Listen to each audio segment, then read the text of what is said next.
Hey everyone, it's Nashwauk Steve here. The project I've got working on right now deals with this 1992 Polaris SL 650 jet ski behind me. Last fall it was running terribly. I didn't even put it in the water this spring because there's so many things I wanted to check on it. And what we're going to go through is kind of some troubleshooting I did on this, and then we're going to walk through the process of taking apart part of the engine and getting down into the cylinders and honing them and replacing the rings on the pistons.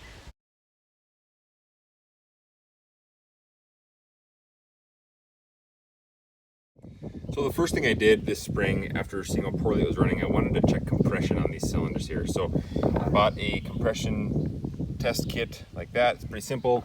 Take out the spark plugs, all three of them, put in the compression test one that fits with the right size threads. And then with the choke wide open and the throttle wide open, you hit the starter until it hits top pressure and see what you get. So what we got here in this one was, I got 95 here, 105 here, and about 105, 107 here, a little bit higher, which is considered poor compression, and the variation between them was more than you would want to see. 5% is about what you want to see. And so I did what they also recommend, which is putting oil in the cylinders and then retesting compression, and it went up to about 150 in each one of these when I added oil. So that tells us that there's something wrong with the seal there in the pistons. So we're going to go ahead and rip into these and see if we can see what the problem is, and perhaps redo the rings and hone these cylinders so we get some good compression. So when I bought this pair of jet skis, I was very fortunate to also get a lot of spare parts, including an entire spare engine that we have here. While I was thinking about what I was going to do with this product, I ended up disassembling this one a little bit just to see what I'm going to get myself into. So I left it in 3 different states here. Here is the cylinder with the head on it, piston inside of it, all together. Here is one with the head removed, and then this one has the cylinder or the jug also removed, so you can see just the piston itself, get a feel for the rings and how those seat in there and everything. So it was nice to have that. So now I know when I get to the jet ski and I want to take it apart, I know what I need to do. The one thing that I didn't get a chance to do here on the bench was taking off the exhaust manifold, which is on this side. So I'm hoping I can get that removed and out of the way and still do all this work with the engine in the jet ski. That's key for me. I don't want to have to get in so deep that I'm actually pulling the engine out. So we're going to try to do it all in place based on what we're seeing here. We'll do the same thing and get cracking on it. And while I have this engine exposed like this, I'll give a little brief lesson on what goes on here. So inside this cylinder, you have the piston with 2 rings on it. And these are loose right now, but they will compress once they get inside the cylinder wall, and they'll make a nice tight seal. Is what it should do. On this side that I can see and you can't, there's little notches in there, little pins that are meant to hold the rings in place so they don't twist or spin while they're in the cylinder. And as you crank this thing up and down, the piston goes up and down inside the cylinder and generates the spark at the right time, and exhaust and intake ports are seen inside the cylinder wall here. Something to notice on this one that I took apart, I think you can see it there. This piston has got a hole in it, so it was definitely shot. This motor is toasted, so no use in putting this into anything. It would have to be completely rebuilt to go back in. But so that's what goes on there. And like I said, in this project, we're going to get new rings, and we're going to hone the cylinder walls. Which here's a cylinder. Go ahead and try to put a new finish on there so the rings will seat properly and hopefully cure some of the problems we're having with the jet ski. So that's what we've got there. Kind of nice to see the internals of it so you can kind of get a feel for how things function and what you're getting involved with.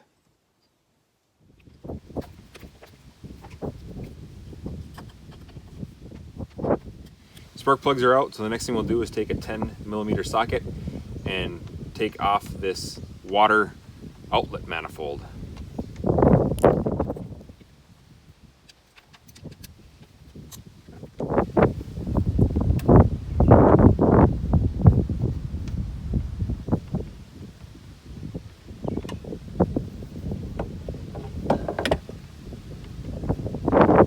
Okay, now we got that out of the way.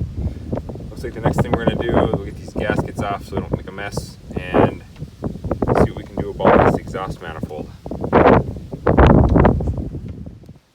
Got those gaskets out of the way. They came off nice, but I'm planning on buying a whole top end gasket set. It has all the gaskets you need for the heads, where the cylinders connect down below. I'll have this water outlet. I think it may have exhaust as well. We'll see when we get to that, but so that won't be necessary to save those. But I'm also going to get rid of this line here. It's kind of in the way for me trying to get in here and get to all these bolts. So we'll see what we can do. Okay, so we're going to start with the easy one, which is this one right here, and work our way through the harder and harder ones, and hopefully I can get this exhaust manifold out. It looks like these are going to be some really tight spaces to get into and try to loosen things up, but definitely worth it if I can do it. So we're going to try to struggle through that and see what happens.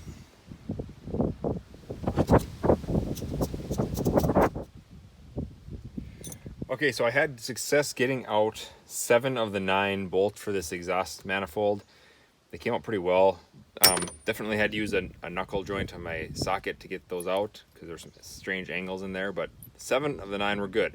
The last 2 I can't get on. I can't get this on it. I can't get a wrench on it. I can get a wrench on it, but I can't get enough of my arm in there to actually break it loose. So I need some more room. So what I'm gonna do next is take off this part of the exhaust here that it's called the expansion tank or something like that for the exhaust. Take that out and hopefully I can get a little bit of play on that so I can get in there and get those last 2 bolts out. So those 4 bolts are out, and then now down here there's this bracket that holds this expansion chamber to the hull. It keeps on going, so you get these nuts off and there's not actually a head on the back of that. It's just threaded into the expansion tank itself, or expansion chamber, so I'm gonna have to go through and take that one out now too. Okay, so I wasn't able to get everything off here until I realized that there was a bracket way up in there holding this expansion chamber on. So right in there, you reach in, it's hard to see, but there's a bracket right there that had a bolt through it, so a little 14 millimeter. All right, so we got that last bolt out of there. It was no fun, but we got it out. That's what matters. So now it looks like this manifold is completely loose. Oh, I did put a bolt in here just to hold it. So I'm gonna take that out and then we can hopefully rip this thing right out of here. Okay, that bolt's out. So now here's the exhaust manifold. We can take that out and get it out of the way for now. Interestingly enough, when I look down there, I see that all these gaskets underneath look to be blown out.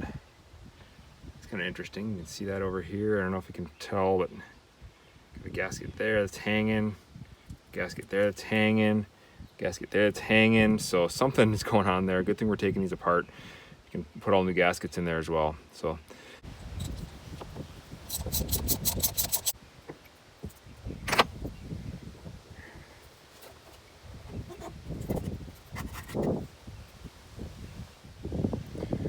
all right, something to take note of with these as I took it off. The spare engine I had, actually the gasket had a little lobe that went right here where the water outlet is. So you could identify where it is and you put it back. This one I don't see that, so I'm making sure to note something special about it. I see that 180 degrees from the water outlet is the full wide open water port here. And then just to the right of that is the words up, but it's in reverse. So when you put the gasket on, you'll see the word up is facing up and you can read it that way. Right now it does not make the word up, it's backwards. So just so we remember that when we put it back together. Okay, the next thing we'll do is take off the 4 bolts that are holding the cylinder onto the rest of the engine here. So pretty easy to do with an extension. They're straight up and down. So get those removed and keep going. All right, we're gonna go ahead and pull this cylinder off now. The bolts came off just, or the nuts came off just fine. The gasket's probably not doing a lot to hold it in place here. We'll see how much it takes to pull it off. There we go, it popped. I'll be gentle with this piston as it comes out of there too.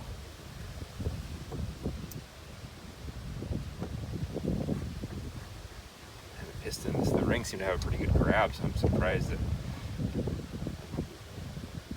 I get low compression on the cylinder. There it comes out. There we see the cylinder wall and everything. And there actually it looks nicely recently honed and everything. So maybe I'm barking up the wrong tree here, but we're gonna look what we find as we keep tearing this down. All right, so I'm going to point out a little bit of what I'm seeing here as I come across this. As I mentioned, those gaskets here, they can see they're flapping, they're blown out. And also, it appears that this gasket here blew out somewhere to the inside as well. So it means it got somewhere in there and chewed up by the camshaft. Hopefully dissolved enough that it won't do any damage.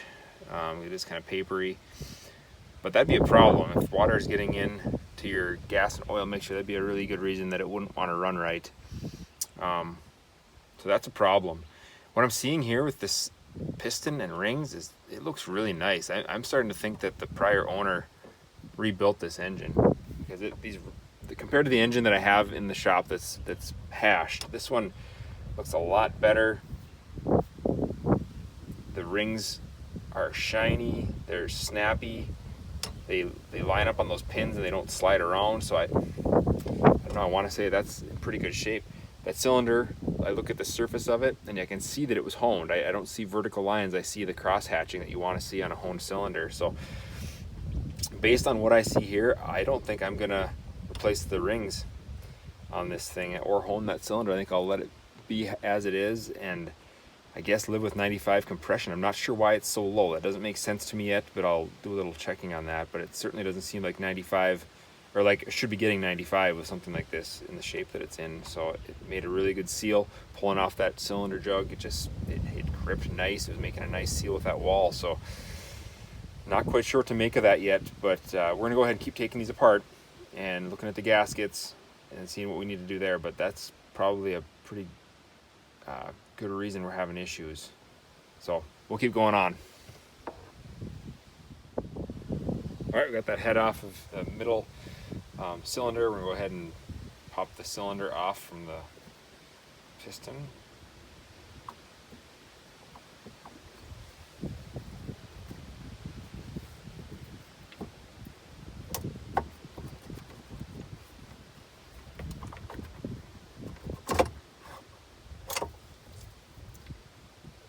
Again, a nice tight seal with those rings. So that gasket was blown out in the front, but this one was continuous through the inside here, so it wasn't blowing water into the crankshaft area there. So that's better to see, but I'll take a closer inspection of this one.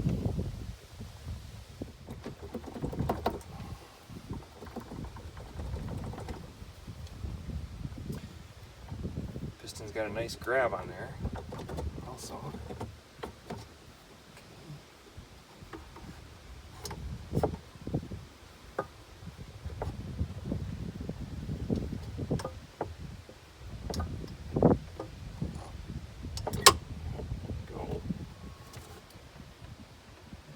Look, so that gasket had been pushed in quite a bit. It's flapped over there. It's deformed and going into the crankcase area. This one is blown out here, so this one was probably leaking water in there as well. Bad sign. So good thing we see it. But this piston too looks just like the number 3 one. Pretty good shape, man. It looks quite nice. I can still see the honing in this cylinder. I don't know if you can tell in there at all, but the surface looks really nice. There you can see it. Crosshatch pattern. So this was done recently. I mean, not recently, but not that long ago. Not sure what that means there, the SBT91131. There's a part number. I should look that up and see if this is an aftermarket part. But based on what I see here, I think I'm gonna just go ahead and get these gaskets replaced. Leave these rings alone. I just wish I had an answer for the compression, but this should be running well. So my issues must not be completely related to compression. These must have more relation to the water getting into the crankcase.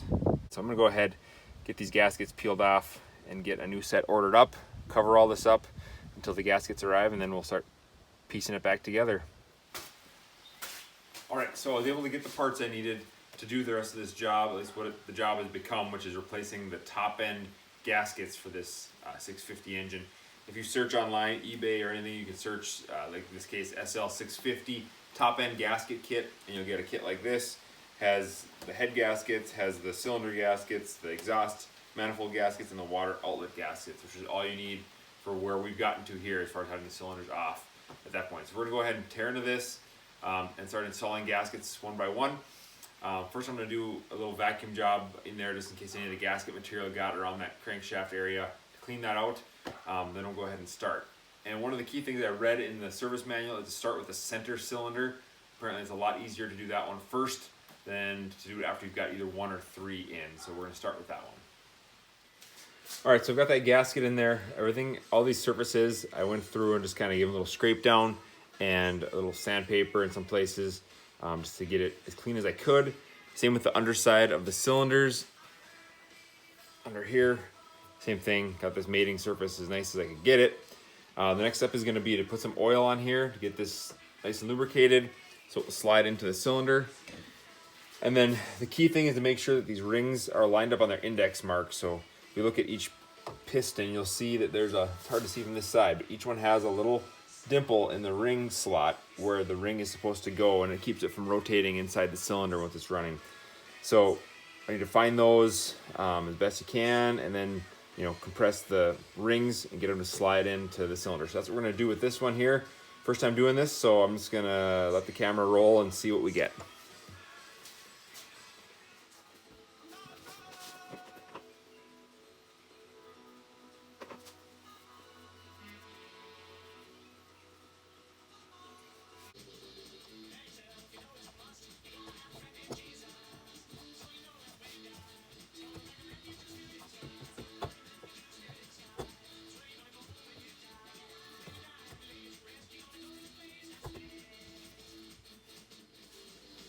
All right, that went on okay. One thing to note is in the service manual, it says to just finger tighten these because you're gonna need to put the exhaust manifold on and get that exactly lined up before you can tighten these cylinders down all the way, because they do have a little bit of wiggle to them. So I'm gonna go ahead and get the nuts on here, finger tighten them, and then we'll move on to cylinder 1 up here.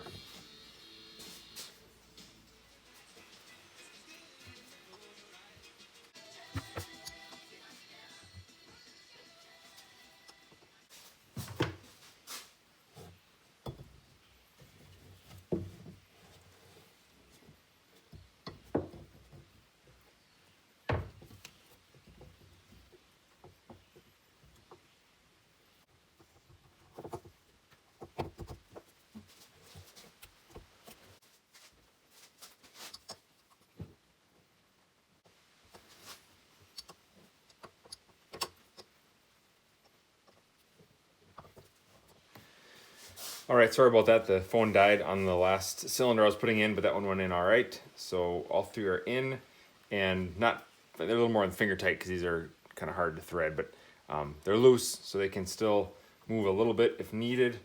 Next thing we're gonna do is put on this exhaust manifold and wrestle with this thing again. All right, the biggest pain is over. I was able to get all those 9 exhaust manifold bolts back in place. So those are tightened up. Next thing is to put this expansion chamber back in place. We can't forget about the cylinder bolts as well. Now that the exhaust manifold is on, the cylinder bolts can be tightened down to spec. Actually, I'll probably do that first, then I'll go around to do the exhaust piece. Okay, so now we're ready to put on the head gaskets. I got everything else tightened up. The exhaust is remounted and secured. So the next thing will be these guys. So a couple things to know about these is for these 650s, they have the word up stamped right there. You can see that up.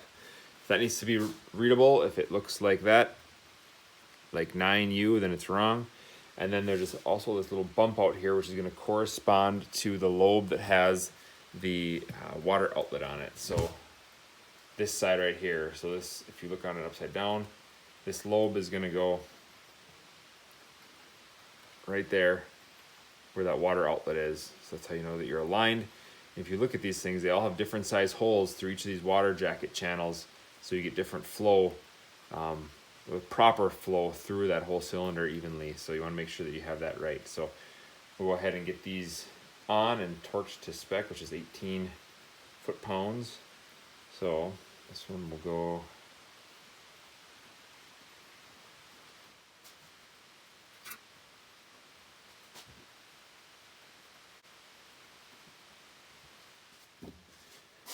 okay. We got those all installed to 18 foot-pounds.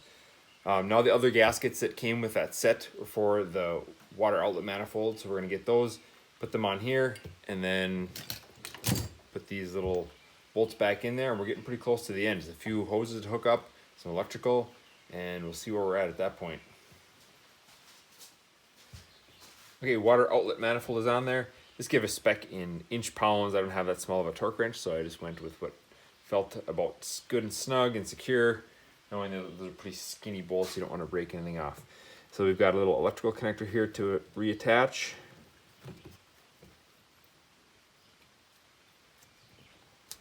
Like that. We have a hose to reattach up here to this hose bib. Like that. And then a large water outlet hose to reattach here.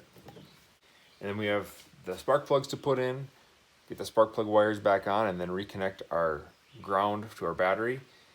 And that's going to be pretty much it for this job. So we'll go ahead and keep doing that. Okay, folks, everything is back together. I got it all reassembled how I like to see it here. And I was able to fire it up and it ran, so I know that I didn't screw things up too much inside there. So the next thing will be taking it out in the water and giving it a little trial run. But for now, we'll go ahead and get the gas on. We'll fire it up and let it run for a little just to show you that it goes. There we have it. So it's running nicely, and hopefully that means that we solve the problem of this thing not quite doing what it's supposed to do, and hopefully we got some good time left on the water with it. Thanks for watching. I hope this helps you. If you have any comments, go ahead and leave them below. Thanks.